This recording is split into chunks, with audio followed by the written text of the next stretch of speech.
অত্র মোকদ্দমার বাদী যিনি ভিকটিম নিজেই কবিতা বেগম, তার স্বামী হইল খলিলুর রহমান, বাড়ি হলো পাকুল্লা, জামালপুর থানায় বিগত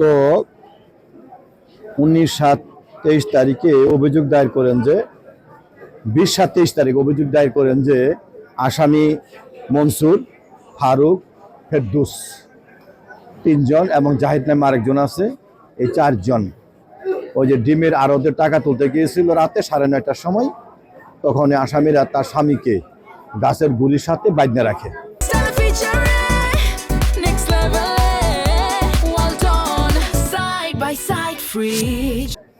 পরে ভিকটিমকে অপহরণ করে নিয়ে যায় কিছু দূরেই নিয়ে যাওয়ার পরে 3 জন আসামি সহ জাহিদ পালাক্রমে ভিকটিমকে কবিতা বেগমকে জোর করে দর্শন করে।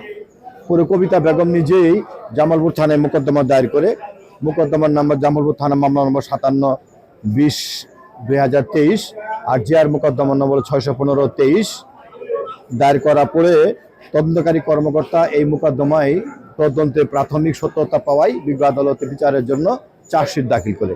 চার্জশিট দাখিল করলে গণধর্ষণের মোকদ্দমা ছিল নারী ও শিশু দমন আইনের 9-3 ধারা / 7 ধারা মোতাবেক। পরবর্তী সময়ে এই মোকদ্দমায় আসামিদের বিরুদ্ধে চার্জশিট গঠন করা হয়।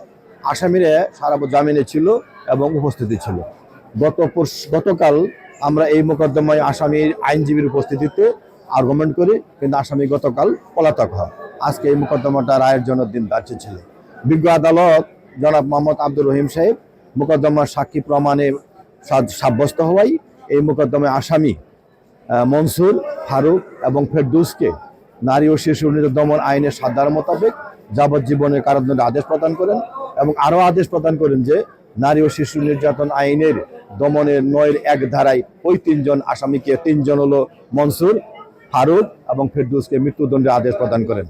অপর আসামি শিশু থাকায় শিশু মোকদ্দমা ছিল 88/24, ওই মোকদ্দমায় জাহিদকে খালাস প্রদান করে।